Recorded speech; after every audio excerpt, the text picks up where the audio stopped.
So I have this wonderful conversation planned with Chef Bleu Adams, who I just met last year in person for the first time, but I feel like we have a really good bond. She's an incredible person. She's the director, thank you. She's the director of IndigeHub, and we're going to discuss some opportunities to empower Indigenous farmers as leaders in climate action, because they already are. So thank you for being here, Bleu. It's always wonderful to see you. I'm hoping that you can start off by telling these folks, what is IndigeHub? What does it do? Sure. So IndigeHub is a 501c organization, completely volunteer, and our mission is to support food as economy. So we provide a lot of supportive services to Indigenous farmers, food producers, chefs, retail. We also provide a lot of education. I'm on the American Culinary Corps, so we do advocacy at the global, federal, state, tribal, county, city, town, village level. And just trying to raise awareness of some of the systemic issues that exist, particularly for our communities. Yeah. Can you talk about some of the obstacles and challenges that exist, that have existed in the past, continue to exist, and what you sort of foresee in the future? And this is always a difficult conversation because, one of the jokes is, well, 550 years ago this happened, and then in 1868 there was the scorched earth policy that literally decimated traditional food systems for Indigenous communities. And we've been trying to build back since then. So the last 150 years plus, that coupled with our focus is in the Four Corners, and just in the 4 states, you have a combination of 33 tribes, each with its own distinct set of rules and bureaucracy that you have to work through. So it's very difficult to put it in a nutshell unless you have a really good understanding of historical federal policy. You can't understand the environments that we are trying to survive in. And I want to impress that word, survive. So just one example, I'm going to speak for the Navajo Nation. 90+% of our lands are held in federal trust, which makes it very difficult to develop. What that means is we have usufructuary rights, a term that was created just for us. Our land rights are tied to grazing permits, so we have to have sheep use the land to possess it. Of those grazing rights, only 5% of the population hold those grazing rights, and they're not willing to give it up. So it's kind of stagnated any economic, improvements on these lands. Yeah. So what IndigeHub does is we have come up with a solution of building mobile structures, mobile co-work hubs, mobile kitchens, and mobile food hubs to provide infrastructure for micro entrepreneurs and farmers. It's so important that infrastructure exists so that people who have all this innovation in mind are already doing incredible things. That hasn't been there before, to have that sort of of course the physical infrastructure, but also the intellectual infrastructure from people like you who know how to do this, know how to manage business or manage documents and talk to lawyers and do all the things that you have to do to get something off the ground. Absolutely, and I think that's something that when we talk about access to capital to fund any of these projects, it's estimated about 0.4% of all philanthropic money even goes to Indigenous projects, and then it's less than 1% that go to community-oriented, small scale projects, which is who we focus on. So that, and then you have the issue of access to business resources. Right. We have one bank on Navajo Nation. It's 17 million acres. It's Wells Fargo, who we've sued multiple times for predatory practices. Yeah. 80% of our roads are dirt, so we don't have physical addressing. We can't get a bank account, can't get a business license, 40% without electricity, 30% running water. All of these obstacles make it very difficult to, because the answer is always, we'll get a grant. Yeah. There's so much money available for Native Americans. No, 0.4%. Yeah. And then how do we fill out the application? Right. How do we access Wi-Fi? It's very timely. And then they're just trying to exist. Right. They're surviving. Right. Yeah. I wonder what some of the recommendations you have after going through this personally with communities, with friends, trying to get these innovators off the ground. What advice you have for the philanthropic organizations? You know, obviously they should be giving more, but what else could they do to make the process easier with filling out grants or doing things sort of differently through video or whatever it takes? So we're lucky to work and connect with organizations that have listened to us. One of them being James Beard. So the James Beard Foundation started the Black and Indigenous Food Fund. Me as a committee member, I was there to advocate for, you know, here's the application system. We need 2 years of receipts. We need a bank account, a business license. Well, you just cut out 99% of rural businesses. Right.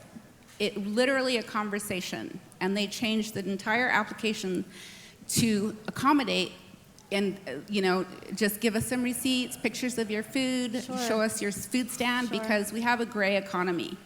Many mobile food businesses, which is an untapped resource for to rebuild our economies in our communities. So just be aware, if you're asking for things that we don't have access to, then we will not have access to the capital. Right. One of the things, and you can correct me if I'm wrong, one of the things that I feel like is getting so much funding right now for lots of farmers and lots of innovators is, you know, around the climate crisis, right? And, you know, Indigenous folks didn't create the climate crisis. It was other folks who did that. But they're not getting, but the practices that Indigenous folks practice are, you know, are creating resilience too. How does that money get tapped into? It doesn't. So we have farmers in my family. So I always make the joke we're 880 generation of farmers. In our family for the last 20,000 years. Right. We have the ecological knowledge that we need to be spreading this awareness. We know how to farm. I mean, there was a gentleman talking about the bison. We know, but also the sheep and the horse. Right. The way their hooves build divots in the soil to collect water, to push back into the water tables, the way horses graze. Yep. They'll pull the root out completely versus sheep who take the top of the plant and leave the root structure intact. We have this knowledge. Right. We have an intimate understanding of land. And one of the things with, I guess, Big Ag is their insistence on growing foods where they should not be growing. It's changing the biosphere, and that's something that's often not talked about. Yeah. How are we farming responsibly in climates where we should be farming, with planting what we should be planting, to rebuild soil, rebuild watersheds? That's very often not talked about. Yeah, that intellectual capital that Indigenous communities have is overlooked, underappreciated, ignored, et cetera, and that really needs to change. And I think that kind of leads me to my next question, because y'all don't have land rights the way other folks do, and that is wrong. How do we change that? We didn't even become citizens of the United States till the late 1900s. Right. So this is a hard conversation. We don't have enough representation at the federal level. What little we have, they use that as an excuse. And I'm always told, oh, you got somebody up there. One person. And one individual? So that's a tough conversation. And I think at this point, having worked at that federal level, trying to impact policy change, really where the work needs to be done is at the community level. Yeah. That's where we're going to see the most change. Yeah, and I think that's what's happening all over the United States and all over the world now. It's that grassroots action, that community action that is leading and trickling up, just not as fast as I would like, for sure. So, let's say that more Indigenous farmers have access to land. What kinds of support do they need to be able to do their jobs, to work the land, to keep that resilience going? If you're creating grants for Indigenous farmers, please consider no strings attached. They're not going to have the capacity to fill out all of these 100-page documents, report their finances. They may not have a bank account. It may just be, a cash economy. But I guarantee you they're in the soil doing the work. Yeah. Most of our farmers, what we're trying to address soil degradation. That's another issue that ties to our water, what's happening with our water. So we've provided a composting class where we create 100% biologically complete compost that they can share amongst the farms. They're already doing regenerative farming. They're already doing everything everybody has talked about previously. They've been doing it. They have the knowledge, right? Yeah, the ecological yeah. knowledge. We're always saying we're waiting for Western science to catch up to Indigenous knowledge. It's past that time. It's past that point. And there's no more time for us versus them or othering. We're in this together. Yeah. We're in this together or we're not. There is no time for othering. There the is not. urgency is too great. So when we talked about the intellectual capital that Indigenous communities have all over the world, but I'm hoping you can talk about how it's not just that how they know how to grow stuff, right? They know how to work the land and do it right, but they're preserving Indigenous culture and languages has to be part of that, and we're quickly losing those languages and those cultures. Yes, our science is in the language. Absolutely. It's in the ceremonies. It's in the stories. We have creation stories that are from time immemorial that carry this knowledge. We know what it was like to go through apocalypse. We've seen the earth out of balance. We recognize the signs. We know how to work towards correcting it. We just need that spot at the table. Absolutely. And part of that spot, I think, comes from scientists in sort of outside Indigenous communities understanding that participatory, collaborative research is really, really, really important. Can you talk about that? Can you speak to that? We see a lot of monetization of Indigenous research or Indigenous knowledge, and it's hard because that's not how we culturally are expected to behave. Right. When you come and you write a research paper, often off the lived experience of Black or brown people, and you put your name on it, we don't want any part of that. Right. So I'm going to get really angry here, and I forgot your question.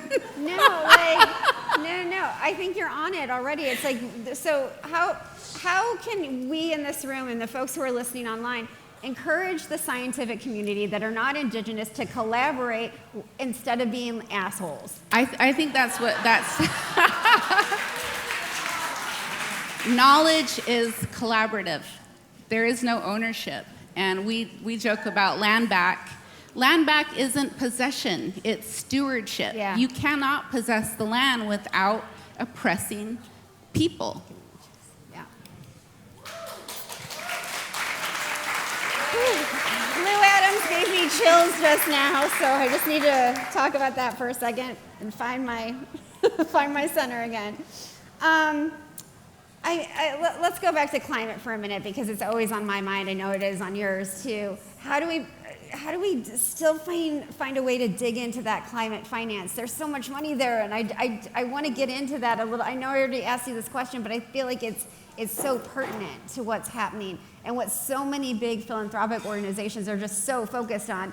Which also bothers me, by the way, because they don't understand climate is not just one thing. It's connected to everything, biodiversity, culture, et cetera, et cetera. Just carve a little piece out for us. I mean, some of the projects I work on, like the bioreactor, was a $5,000 project, and its impact will impact 30 farms for the next 5 years. Yeah. So going back, and you already talked about this, but I want to dig into it more. So Indigenous leaders definitely need to have a seat at the table when we're talking about local, regional. I wouldn't even say that. I'd say invite young farmers. All the farmers we work with are under 25. Yeah. It's their life that is going to be completely impacted and altered. So they have the biggest stake. They need to be at the table. They need to have a say. They need to feel empowered. They need to have capital. They need to be supported. But we have not been good in general about including young people and making it inclusive. So we need more you have to have people. a bunch of letters behind your name to even get into some of these doors, and it's ridiculous. Yeah, absolutely, absolutely. Oh, we need less PhDs, and I hate to say that, but I think we do. Final question, because I want to give you the space and time to talk about, when we conclude whatever else is on your mind. But how do you see the role of global networks and alliances playing in the amplification of what Indigenous folks are doing, and especially as farmers and in the culinary world? For us, even before social media, there were what we call smoke signals, or storytelling, where we carried practices, language, information, et cetera. That whole system of communication still exists. We share a lot of, we have powwows, we have ceremonies. I always go home for ceremony, and I make sure I visit elders, and I'm remembering their stories so I can pass them on to generations.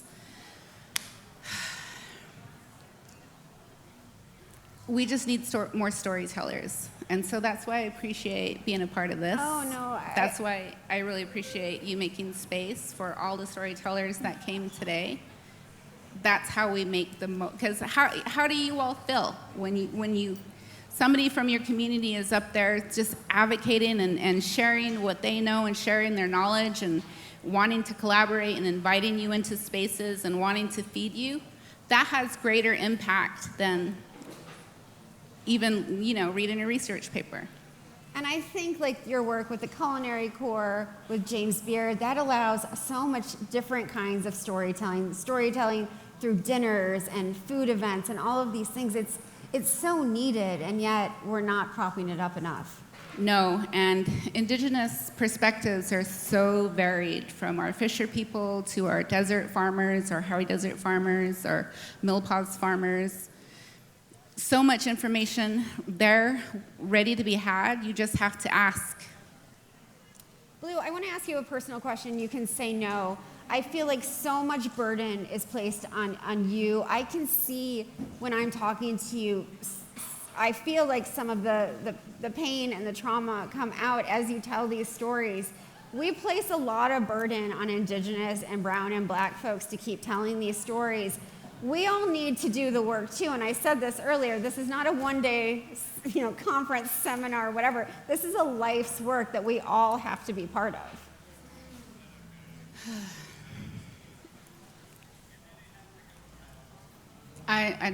This is going to be really hard, but I know I'm going to die young. If you want to understand what happens to a community that is disconnected from a nutritious food system, look at Indigenous communities. Look at reservations.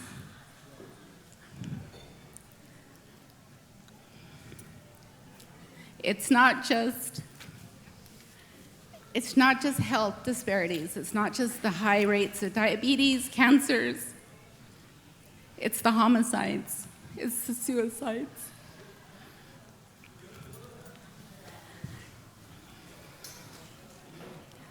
I'm up here because I'm still standing.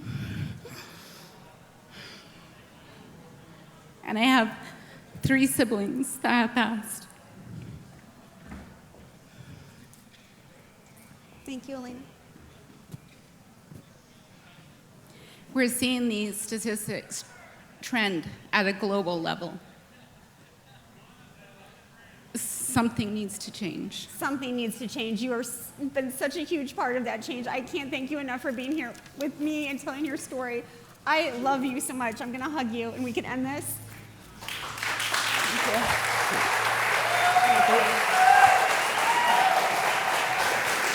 Thank you. Thank you. I'm sorry. Thank you. I got to get off this thing. They love you. Thank you so much.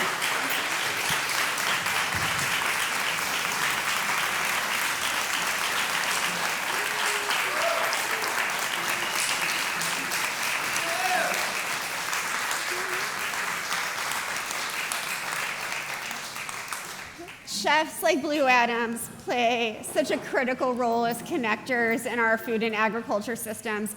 I can't thank her enough, and I am deeply, deeply grateful for her, but I am sorry that I caused her any pain. But she is a true revolutionary, and I'm so glad to know her.